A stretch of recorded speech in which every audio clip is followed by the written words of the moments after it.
algunos comentarios que se han generado, pues conociendo obviamente el avance de estas investigaciones y a raíz de la propia situación. Dice la cuenta O Rodríguez, eso no es negligencia, eso fue buscar una manera de robar al Estado disimuladamente, lo que decía. Sí, Bielka Beitía señaló en sus redes, pregunta, ¿están presos esas personas que han hecho semejante robo?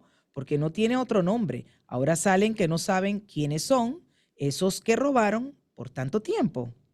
La pregunta de la cibernauta. Pues sí, interesante. Sí, Blanca así Gómez es. dice lo siguiente, pero alguien se los cambiaba o se lo depositaron en una fosa común. Digo, en una cuenta en común, porque allá en el cielo no hay banco. Bueno, esos son los comentarios, Ricardo, de los cibernautas ante este comentario del feedback que hemos compartido con nuestra audiencia.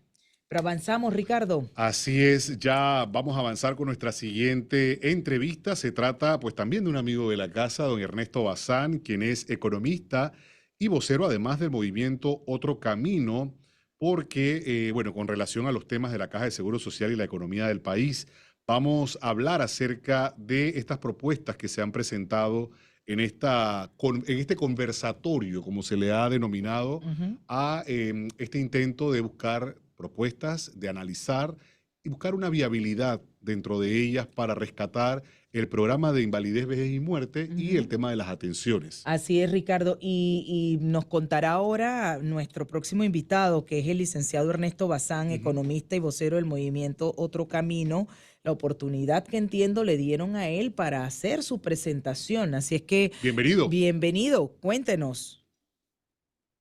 Muy buenas tardes, amigos, ¿cómo están? Mucho Bien. gusto para mí estar nuevamente en su programa después de cuánto tiempo. Hace mucho tiempo, pero es que usted ha abandonado Panamá. Usted se la pasa más por París, por ¿Cómo? Londres. ¿De verdad? Yo sola, a veces se conecta con nosotros desde el Ah, tren, bueno, sí, desde el eso Bueno, sí bus, me ha pasado. yo no voy a decir desde dónde el pasé a Edna. metro. No, yo no voy a decir dónde pasé a Edna. No. Pero Ricardo sabe, Ricardo No, sabe. yo creo que debe estar aquí porque acabo de ver un post suyo donde usted dice gracias por haberme permitido presentar mi propuesta y darles las explicaciones de materia económica de cómo pienso yo que puede ser salvada la Caja del Seguro Social. Entonces, antes de ir a Sí. los posibles modelos de pensiones, yo quisiera Ajá. conocer eso, porque nos quedamos siempre, licenciado, en los hechos que ya los conocemos todos. Ya todos sabemos que la caja está en crisis, sabemos, pero pocos se están enfocando en las soluciones reales, porque no podemos aquí tampoco presentar soluciones que no van a ser viables. Sí. Bueno, ok, vamos a poner la cosa en contexto. Efectivamente, el Movimiento Otro Camino está organizando una serie de charlas con los principales grupos y los principales profesionales que tienen ya propuestas hechas, ¿no? Entonces, y pues por suerte mía comenzó con mi presentación. Yo hice una presentación para el movimiento, participaron ahí algunas autoridades locales, diputados del movimiento, miembros del comité político, y yo sé que viene esta semana que viene, hay más reuniones, otras personas también se van a presentar, y yo esperaría que el movimiento Otro Camino tome una posición y presente una propuesta como debería ser, ¿no? O sea, debería participar en la política es aportar al país desde cualquier perspectiva, estés o no estés en gobierno, aportar ideas, aportar propuestas, la gente puede estar de acuerdo, puede estar en Así es. contra o no, pero siempre ese objetivo de aportar al país debe estar presente, ¿no? Y entonces los partidos políticos se han olvidado mucho de eso y yo me alegro de que Moca esté propiciando escuchar las diferentes opiniones de diferentes grupos, o sea, se presenta, por ejemplo, este lunes se presenta Conato, digamos, para el partido, se presentan otros grupos que desde una perspectiva diversa, porque sabemos que hay puntos de vista antagónicos y controversiales, pero es muy saludable escuchar las diferentes perspectivas para poder, digamos, discernir y poder elaborar una propuesta seria y responsable, ¿no? Entonces, pues sí, me tocó a mí presentar. Yo, si desean, puedo hacer un pequeño resumen de esa Claro, claro, propuesta. adelante, Ya por supuesto. nosotros, como bien lo dijo Edna, ya el país sabe que no hay plata. No hay plata Ujú. para pagar las pensiones. O sea, vamos a comenzar explicando a la audiencia que hay dos grupos en el sistema de pensiones. Eh, el primer grupo es el grupo del beneficio definido, ¿ok? Que se llama subsistema de beneficio definido. Y el segundo grupo es el subsistema mixto. Entonces, los más jóvenes están en el subsistema mixto, los que tenían 35 años o menos hasta la puesta en marcha de la ley del 2005, y los que tenían más de 35 años están en el sistema de beneficio definido, algunos jubilados, otros todavía no se han jubilado. Bueno, entonces, ¿qué es lo que pasa? En ese subsistema del beneficio definido, las pensiones se tienen que pagar con los aportes de digamos, de los nuevos cotizantes. Pero ese sistema, desde el 2005 ya no tiene nuevos cotizantes. ¿Por qué? Porque, digamos, entraron algunos, los que tenían más de 35, pero los que tenían menos de 35, y todos los nuevos ya entran al sistema de beneficio definido. Entonces, es un sistema que se ha quedado corto de recursos y, en pocas palabras, no hay dinero para pagar las pensiones. O sea, esa es la verdad, no hay dinero. Eso no significa que no se le va a pagar a los jubilados. O sea, a los jubilados, de alguna u otra manera, se les va a tener que pagar, pero se ha afectado la sostenibilidad del sistema en conjunto. Porque si tienes un subsistema que ya no puede, digamos que es deficitario, ¿no? Entonces, en conjunto, la sostenibilidad del sistema está afectada. Entonces, ¿qué es lo que... esa es la realidad. Y el subsistema mixto se llama mixto, ¿por qué? Porque las personas, cuando aportan, por los primeros 500 de salario, entonces eso se va de manera cruzada a subsidiar al beneficio definido, o sea, al primer subgrupo. Y por el excedente sobre los 500, eso va a una cuenta individual que tenemos todas las personas que estamos en ese sistema, y en donde todavía no hay jubilados en el subsistema mixto. Todavía no hay jubilados. Entonces, eh, los cálculos, para ponerlo en números que realmente son muy alarmantes, los cálculos que hizo la OIT arrojan déficit hasta el año 2094 solamente en beneficio definido, eh, que en dinero de hoy, todas esas pensiones, menos lo que se va a recaudar, nos dejan una deuda actuarial, es decir, una necesidad de fondos de aproximadamente 81.000 millones de dólares, ¿no? Entonces, lo voy a repetir, ¿no? 81.000 millones de dólares. Eso es lo que necesitamos para pagar todas las pensiones de aquí en adelante del subsistema de beneficio definido. Entonces, el gran problema es de dónde sacamos los fondos. Ujú. Entonces, ahí entramos, digamos, en un debate, ¿no? Hay un grupo de personas que considera que debemos seguir en el subsistema de beneficio definido, y es más, hay personas que dicen tenemos que juntar a los dos sistemas y quedarnos únicamente con el subsistema de beneficio definido, ¿no? Repito, este sistema, ¿en qué consiste el beneficio definido? En que las pensiones las pagamos con el dinero de los aportantes. O sea, todos los que aportan mes a mes a las pensiones, ese dinero se va para pagar a los jubilados. ¿Okay? Muy bien, entonces, y existe otro grupo de personas. Yo soy de los que piensa que tenemos que hacer un cambio radical y tenemos que crear un sistema único, que tenga lo mejor de los dos subsistemas y en donde se elimine lo peor que tenemos de esos sistemas, ¿no? Y eso es Entonces hay, posible. bueno, en mi propuesta sí, ese es justamente lo que apuntamos, ¿no? Entonces, y la propuesta que yo, digamos, yo la he enmarcado en tres Ujú. principios que estableció el movimiento Otro Camino durante la campaña. Esos tres principios son: primero, solidaridad. Y los voy a explicar cómo encaja, ¿no? Primero, solidaridad; segundo, sostenibilidad; y tercero, proporcionalidad. Entonces, primero, la solidaridad. No es ningún secreto que Panamá es uno de los países que tiene una mayor desigualdad en la distribución de la riqueza, en los países de América Latina y probablemente del mundo, ¿no? Entonces, en ese contexto va a haber gente que va a recibir una pensión muy pequeña, ¿no? Y entonces necesitamos ser solidarios, las personas que hemos sido beneficiadas en la vida por, digamos, un mejor nivel socioeconómico, tenemos que contribuir, tenemos que colaborar con los grupos más desfavorecidos, vulnerables, que no pueden tener una pensión, digamos, llamada digna, ¿no? Entonces, o una pensión mínima de subsistencia. ¿Sí? Entonces, ese principio de solidaridad nos lleva en la propuesta a establecer una pensión mínima eh, ajustable, ¿no? Indexable.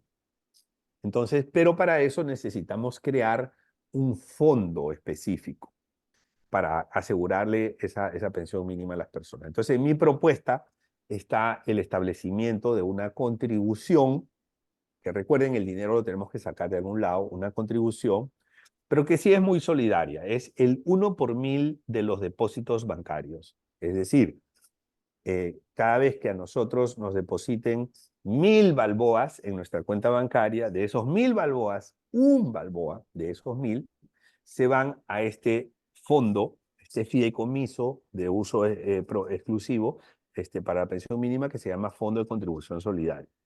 1 de cada 1000, ¿no? Entonces, ¿cuál es la ventaja? La ventaja es que no es doloroso. O sea, una persona que recibe 1000 no le va a doler dejar un balboa cada vez que recibe 1000, ¿no? Si recibe 10.000, va a dejar 10 balboas. Y así vamos a lograr recaudar entre 400 y 500 millones de dólares anuales, pero que además va creciendo en el tiempo porque, digamos, el sistema de depósitos también va creciendo en el tiempo, ¿no? Entonces, es, digamos, lo naturalmente orgánico. Entonces, de esa manera, sin que eso represente un duro golpe para los panameños, que ya están golpeados, porque es el 1 por 1000 y además va a estar financiado por personas y por empresas en el momento en que reciben algún tipo de depósito de cualquier modalidad. Y obviamente digamos, los aportantes a ese fondo van a ser quienes más recursos tienen, ¿no? O sea, quienes más reciben van a aportar más. Por eso tiene una naturaleza solidaria, porque el propósito de ese fondo es que no haya personas que tengan pensiones pues, de 60 balboas, de 50 balboas mensuales, sino más bien que tengan por lo menos de 350 en adelante.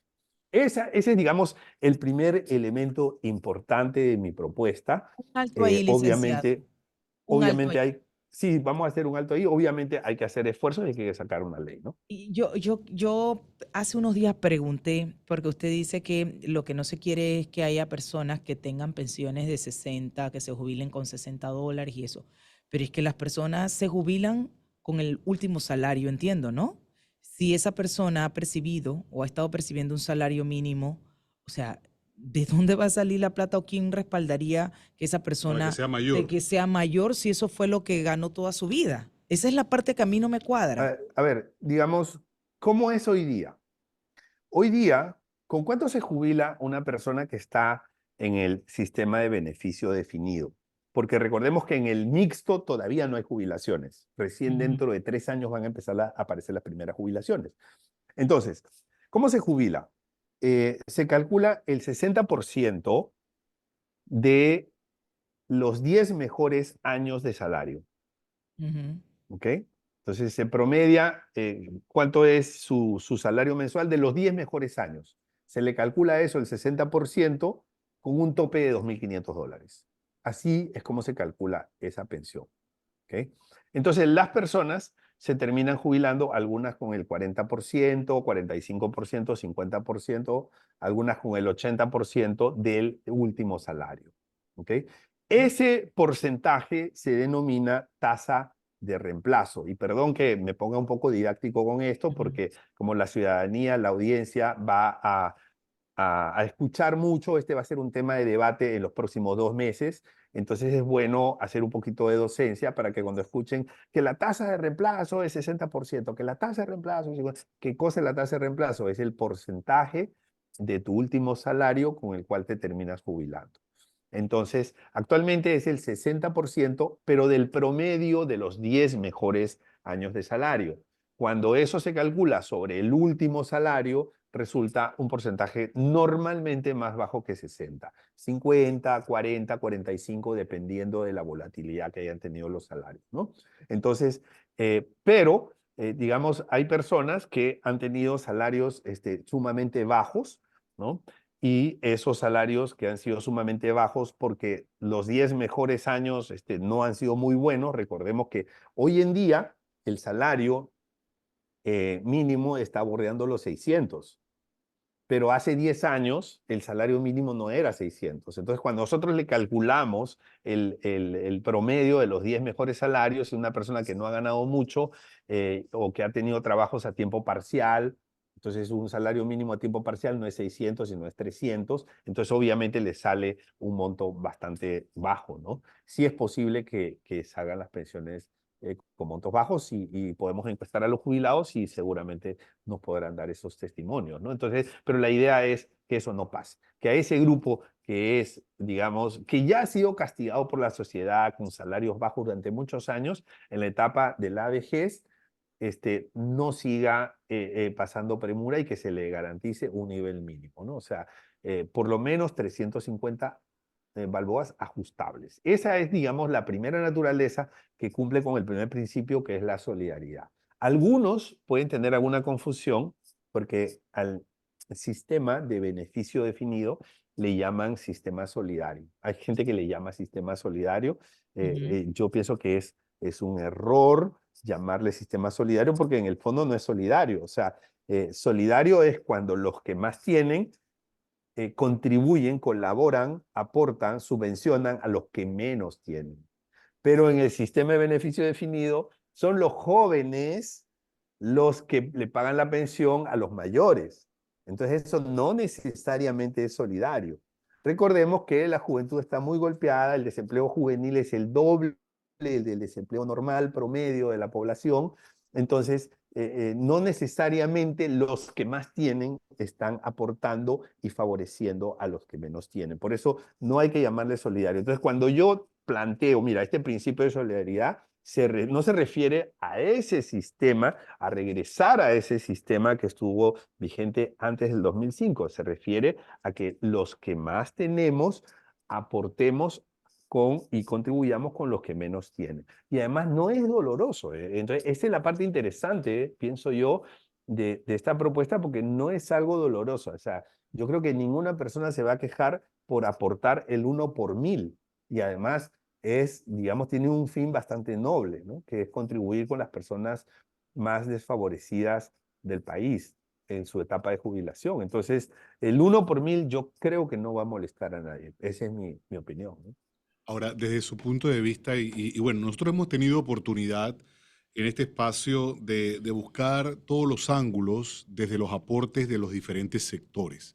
Cada uno plantea y sustenta desde a ver, no que sea la solución, pero consideran que su aporte es lo más viable, por decirlo de alguna manera. ¿Cuál es la disposición que desde su punto de vista, usted que ha estado dentro ya, que ha visto obviamente esta interacción y demás, de lo que se puede avanzar en ese sentido? ¿Qué espera usted ocurra posterior, ya cuando toque el momento de los análisis y de ajustar entre cada una de las propuestas o seleccionar lo que sea realmente oportuno aplicar? Sí, bueno, las ideas son bastante polarizadas, te voy a decir, eso es lo que yo percibo. O sea, por un lado tienes CONEP, que tiene su propuesta, que te dice cuentas individuales, nada de beneficio definido, y te dice es necesario hacer cambio en las medidas paramétricas. Exacto. ¿Qué cosa es cambio en las medidas paramétricas para explicárselo a la audiencia? Cuando ustedes escuchen cambio en las medidas paramétricas, ¿a qué se refiere? Se refiere a subir la edad de jubilación, Claro. que para las mujeres está en 55 años y para los hombres está en 62 años. O sea, subir la edad de jubilación.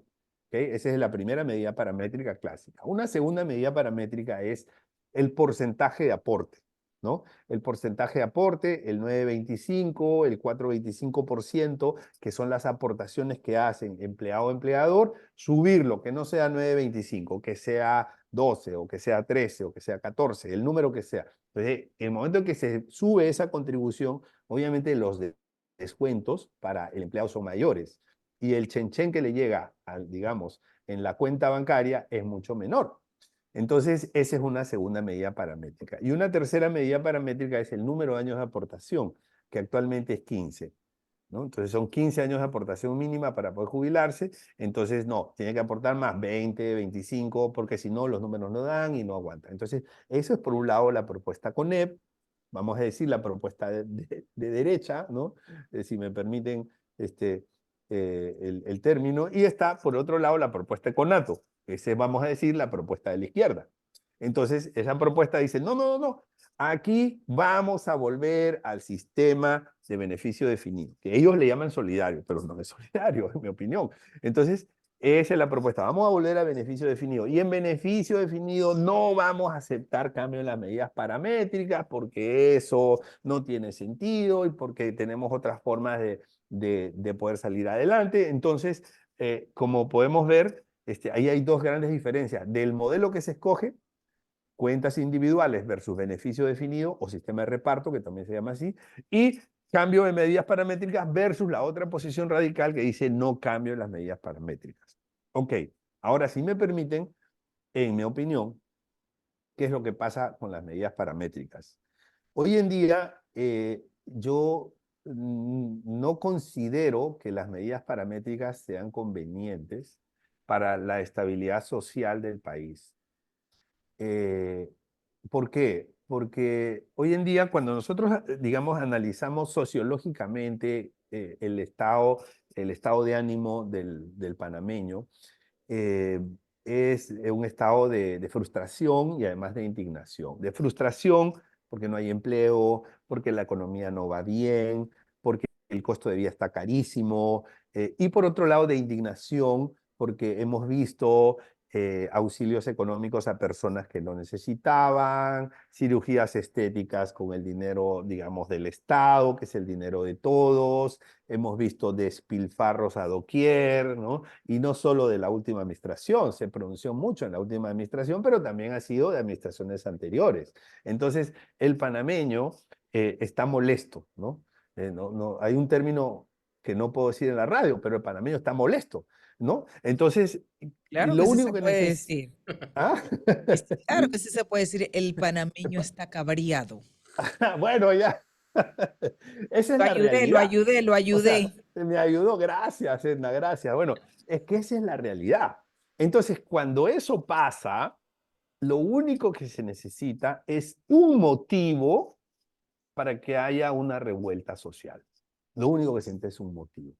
Entonces, las medidas paramétricas pueden ser ese motivo, ¿no? Entonces, eso no es lo que queremos. No queremos que el país esté paralizado un mes como estuvo hace un año y hace 2 años también, las carreteras paralizadas, la gente sin trabajo, la gente sin poder llegar a su trabajo, ¿no? Los agricultores botando las comidas porque no pueden llegar a la capital. O sea, eso es lo que no queremos. Entonces, ¿qué pasa?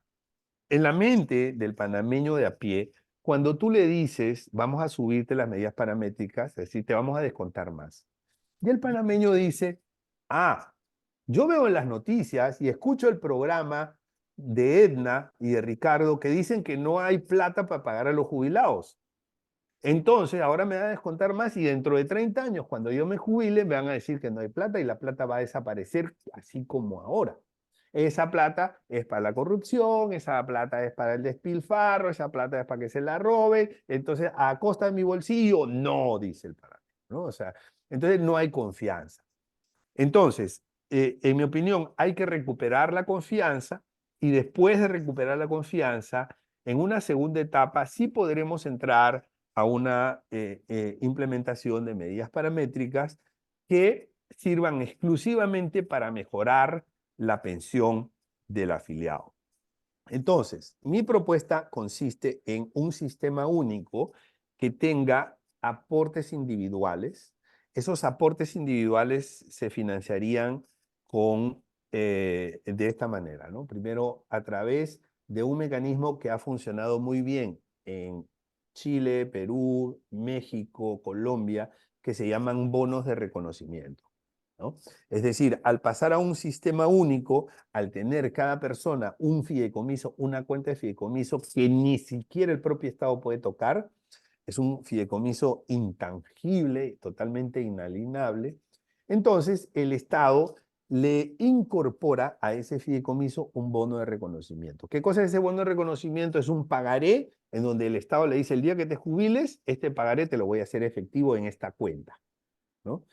Entonces, esos bonos de reconocimiento permiten que el país pueda afrontar un gran déficit, un gran hueco actuarial, un déficit actuarial que es la obligación de tener que pagar las pensiones sin tener el dinero, y que pueda organizarse gradualmente para poder aportar todos estos pagos, todas estas obligaciones.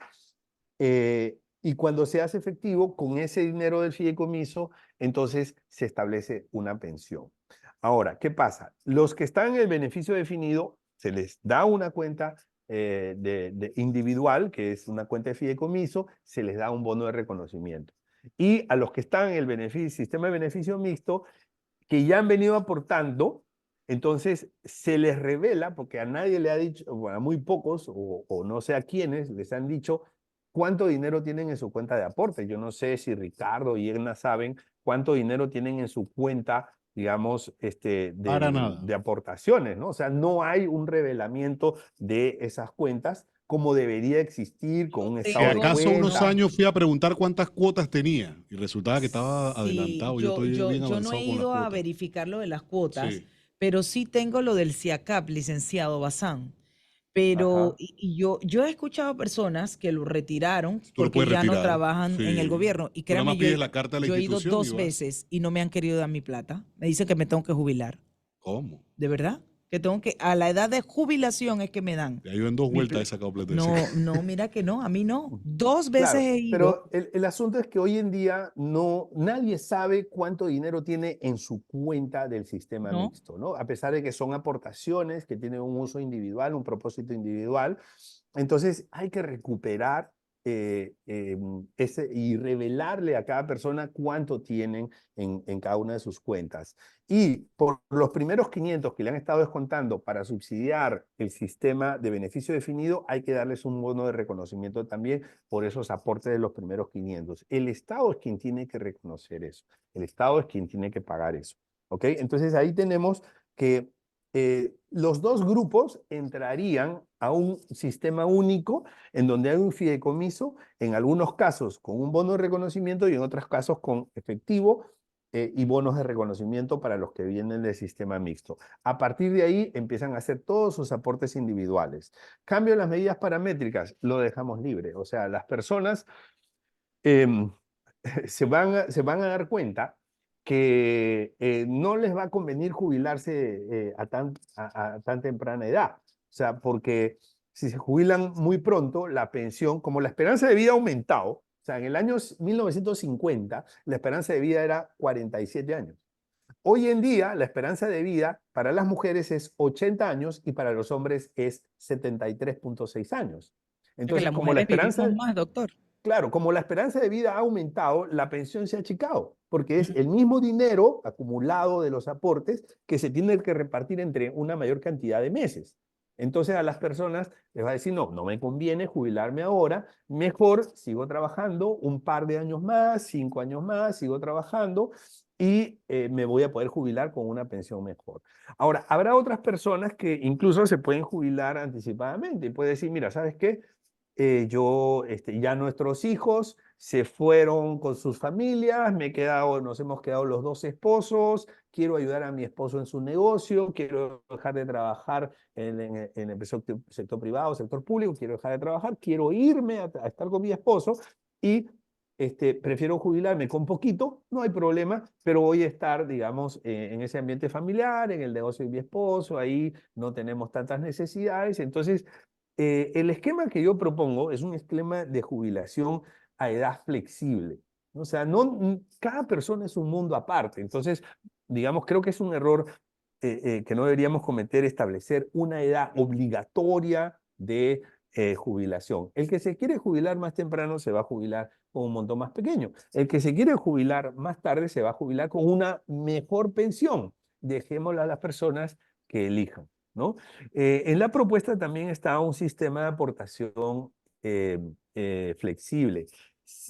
Dejamos el actual y si el empleado quiere aportar 5 puntos más, 5% más, o sea, quiere que le descuente 5% más, el empleador también se ve obligado a aportar 5% más. Si el empleado no quiere que le descuente, déjalo ahí, no lo vas a obligar. Si el empleado quiere hasta un 10% de mayor aportación de su dinero a su propia cuenta, el empleador también tiene que hacer ese esfuerzo y hacerle una aportación 10 puntos porcentuales adicionales. Entonces, cuando, y aquí hay un instrumento muy importante que es la calculadora financiera, que actualmente no existe, o sea, no existe para las pensiones, pero sí existe para los créditos hipotecarios. Si ustedes quieren pedir una hipoteca y van a una página web de cualquier banco prácticamente, les sale la calculadora hipotecaria, la calculadora financiera en donde les dicen, bueno, ¿cuántos años quiere la hipoteca? Sí. ¿Cuál es el monto de la hipoteca? ¿Cuál es su porcentaje de abono? A su cuota es tanto. Entonces, eso mismo para las pensiones también. Cuando uno tiene su estado de cuenta, sabe cuánto tiene, sabe a qué edad se va a jubilar y ingresa su edad, ingresa su monto de lo que tiene en su cuenta de fideicomiso y con eso le hacen una proyección. Entonces la persona dice, no, con eso no me conviene. O de repente sí, con eso me conviene, me jubilo de una vez, ¿no? Entonces esa herramienta va a hacer que las personas recobren confianza y que las personas digan, oye, realmente sí me conviene aportar más porque sé que el sistema me está proyectando que me voy a poder jubilar con un monto mayor. Pero actualmente, y sobre todo en el sistema de beneficio definido, en donde todo sale con una fórmula, en donde tú aportas para la jubilación de otra persona, hay mucha desconfianza y se Claro. presta para elevación. Se presta para elevación porque las personas dicen, bueno, ya yo aporté lo mínimo que tengo que aportar a los 15 años y ya después no necesito aportar porque yo sé que aportando 15 años me voy a jubilar igual. Claro, Entonces, licenciado. Sí, sí, si me lo permite, dentro de la propuesta que usted presentó hay un elemento que no sé si consideró y es precisamente la evasión y la alta morosidad existente. Y nos hemos sorprendido con la morosidad estatal, fundamentalmente. claro, En sí, ese aspecto, ¿usted hizo alguna sí, recomendación? sí, sí. Cuéntenos. Sí, bueno, efectivamente, el sistema, digamos, de beneficio definido, ¿no? Eh, el sistema de beneficio definido tiene un vicio y es que permite el juega vivo, ¿no? Ya sea por el lado de evasión o ya sea por el lado de que la persona, digamos, como sabe que ya aseguró su jubilación con 15 años de aportación, ya no está motivada a seguir aportando. En cambio, en el sistema de cuentas individuales, la persona sabe que ese dinero que va a aportar a la seguridad social va a ir a su cuenta.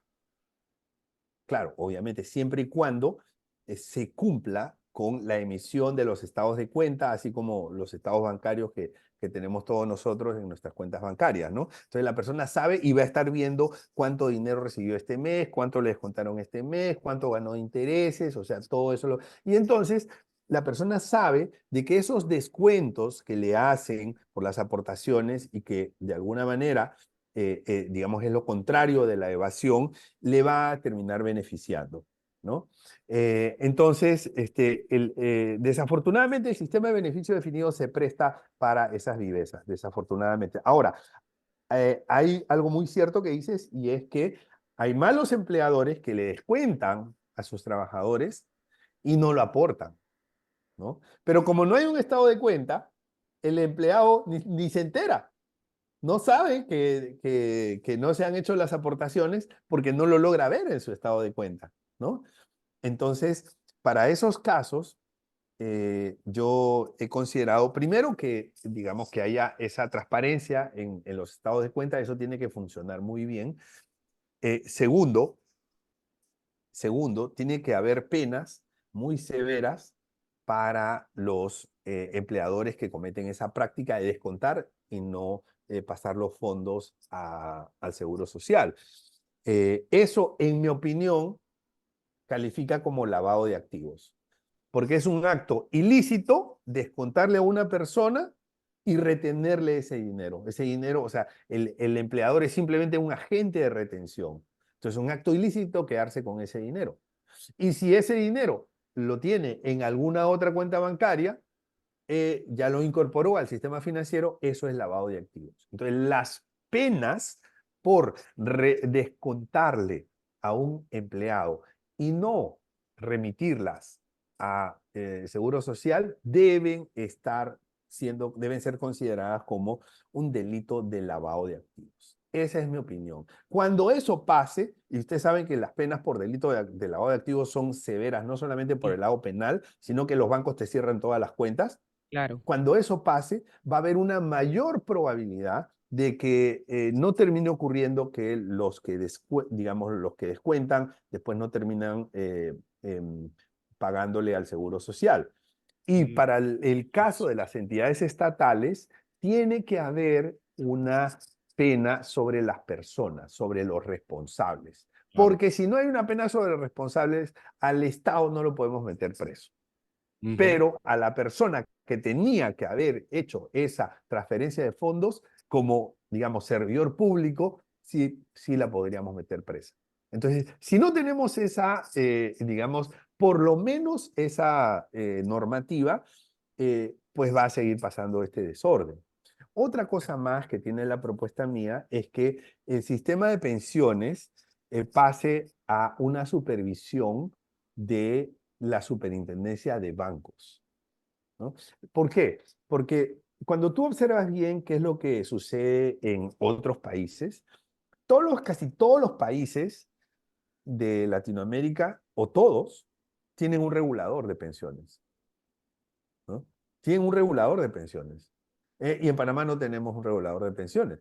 Entonces, claro, la Caja de Seguro Social no tiene a alguien que le está regulando en el manejo de las pensiones. Ujú. Por eso es que no tenemos un estado de cuenta, ¿no? Porque no Claro. tenemos una autoridad que esté supervisando y que haga bien su trabajo. Y yo creo que la superintendencia de bancos es, por lo menos de todos los reguladores, y el que mayor madurez tiene y el que mejor podría hacer ese trabajo. Entonces, Ah, aprovechando toda su tecnología, aprovechando claro. su conocimiento, su equipo profesional, la superintendencia de bancos podría estar a cargo de la supervisión de las pensiones y jalarle las orejas a los funcionarios de la Caja de Seguro Social cuando no hagan lo que tienen que hacer. Porque Eso esos es estados importante. de cuenta, por ley, deberían llegar, y la ley ya tiene casi 20 años y nunca se les ha enviado los estados de cuenta a los afiliados. Ahora, licenciado, usted sabe que, mire, tenemos que cumplir con nuestro último cambio, pero quisiera que se mantenga con nosotros porque este tema de verdad que a todos nos importa y nos interesa saber este avance. Y la pregunta que le voy a dejar para que la respuesta me la dé al cambio, después del cambio, es, usted dijo algo que preocupa y es que hay polarizadas presentaciones y opiniones al respecto de cómo salvar a la Caja del Seguro Social. ¿Podrán entonces, con todas estas ideas polarizadas, encontrarse un consenso para el mejor beneficio de toda la población sin que eso genere cierres de calle, disgustos, paralización de los sectores, por ejemplo? Vamos a la pausa y volvemos.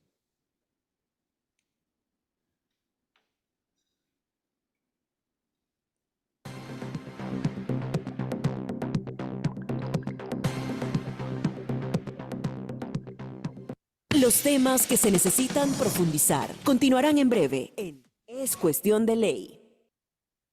Prepárense para la gran final de Talempro 2024, en vivo. De regreso con el licenciado Ernesto Bazán, economista y vocero del movimiento Otro Camino, en temas precisamente relacionados a cómo salvar la Caja del Seguro Social. Y le dejábamos justamente una pregunta antes de irnos a la pausa, y era la preocupación que nos acaba de plantear y compartir de que las opiniones son polarizadas. Licenciado. Sí, las opiniones son polarizadas, eh, digamos, yo creo que se puede llegar a a un entendimiento, a una comprensión, ¿no? Si las partes ponen, digamos, su colaboración. Aquí se trata de resolver el problema del país, que es el problema más grande que tiene.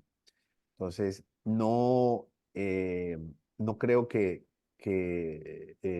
las posiciones radicales ayuden.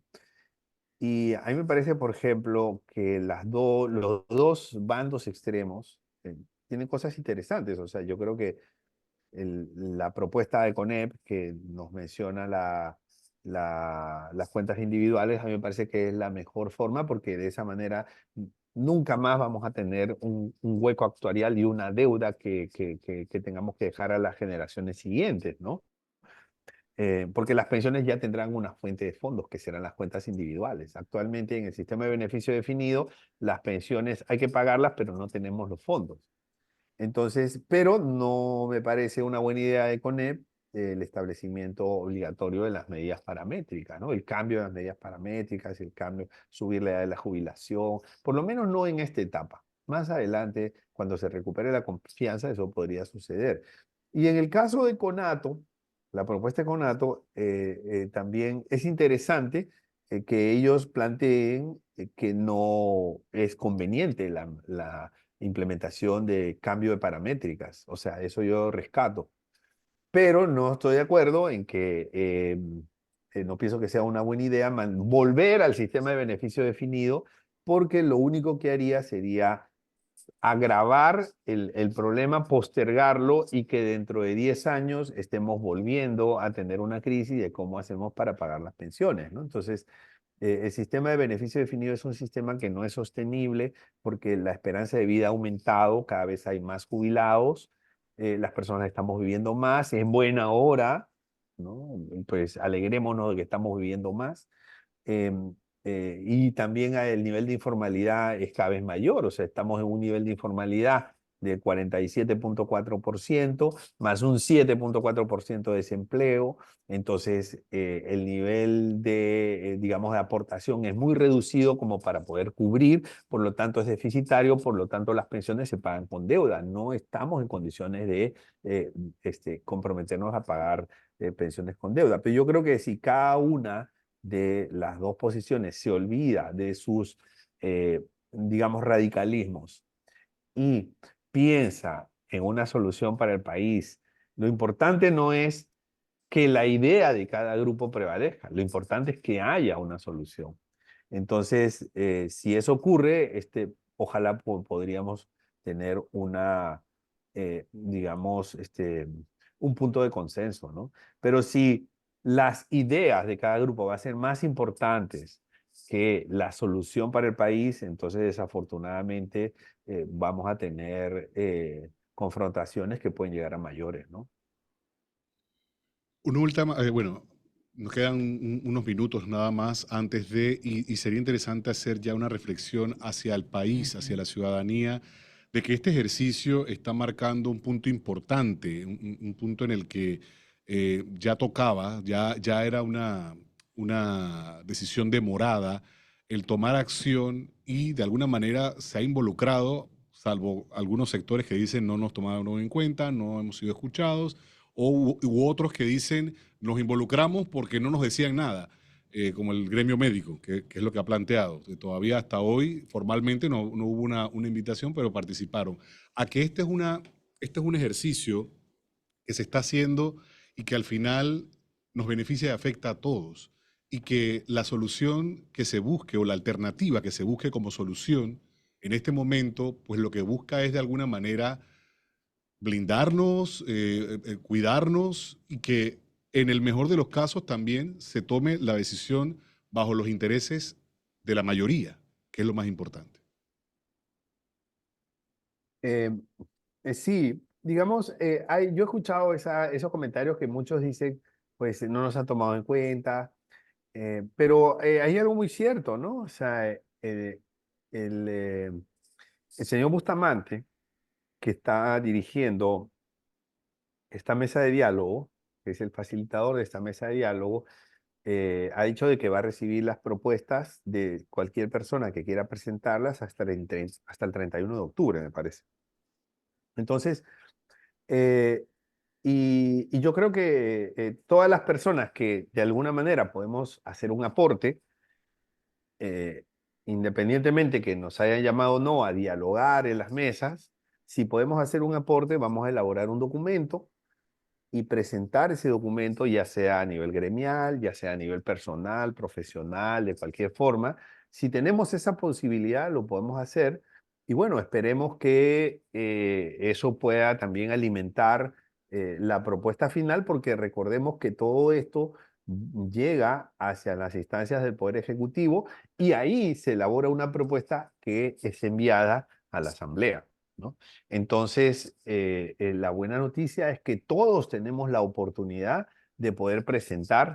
Obviamente, no podemos estar seguros de que nos harán caso, pero Exacto. por lo menos creo que es nuestro deber cívico y nuestro deber civil presentar una propuesta en caso la tengamos, independientemente que otros grupos puedan estar o no de acuerdo con estos planteamientos. Así es, así es. Y sobre todo, como dice usted, licenciado, al final del camino, con lo polarizado que puedan estar las propuestas u opiniones, lo importante y en lo que se debe focalizar quien va a tomar la decisión, que en este caso, sin duda alguna, va a ser el gobierno, es que las soluciones sean viables y que el impacto sea el menor. Porque de que se tiene que tomar una decisión que para algunos no va a ser agradable, porque por eso se peloteó tanto este tema de salvar a la Caja del Seguro Social, se va a tener que tomar una decisión. Y muchos vamos a estar en desacuerdo, muchos sectores no les va a gustar, pero se tiene que ver cómo se salva la Caja del Seguro Social y sobre todo ver muy bien de dónde van a salir los recursos, porque esa es la mejor parte de esta discusión, de dónde va a salir la plata. Así es Sí, que, sí, algo importante, yo remarco de lo que tú has dicho, es que aquí va a haber algún tipo de dolor y de incomodidad. Lo que tenemos que propiciar es que el dolor sea el menor posible, claro, el menor posible. Entonces, por ejemplo, también yo estoy planteando que se genere, digamos, un fondo de contribuciones no paramétricas, ¿no? Para mejorar las pensiones y para poder recaudar, digamos, mayores fondos. Entonces, uno de esos fondos o esas fuentes de fondos podría ser el 1% de las pólizas de seguros, ¿no? Entonces, cada vez que alguien compra una póliza de seguro, entonces él paga un 1%, que es como el FESI para los créditos, pero esto es aplicable a la póliza de seguros, y eso, en mi opinión, no va a ser doloroso. No, Claro. no es doloroso pagar un 1% más, pero sí es beneficioso para la creación de un fondo, porque como son, digamos, las pólizas de seguro son montos millonarios a nivel de todo el sistema asegurador, entonces puede generar una contribución importante, porque actualmente lo que necesitamos es más fondos. En lo que no estaría de acuerdo, y eso pues lo voy diciendo desde ahora, es que suba el ITBMS, ¿no? O Mm. sea, porque el Que es uno de los ITBMS, temas, que es uno de los temas que ha estado en el tapete. Pero, hay gente que lo está planteando, pero es que el sí, ITBMS lo pagan las personas exacto. de clase media y de clase baja. El ITBMS no lo pagan las empresas descargan el ITBMS, no Ujú, pagan ITBMS. exactamente, lo Entonces graban. ya es demasiado castigo para las personas naturales que tengan que disminuir su capacidad adquisitiva pagando más ITBMS. Además, exactamente. El tiempo nos venció, don Ernesto. Muchísimas gracias, como siempre, por este ejercicio tan interesante en el que uno se queda con ganas de embobecido y más, escuchando con ganas de exactamente más. y analizando todo lo que va aportando. Vamos a ver qué pasa en lo próximo y, por supuesto, estaremos conversando. Feliz Buenísimo. tarde. Muchas gracias por la invitación. Seguimos conversando. Bien, así llegamos a la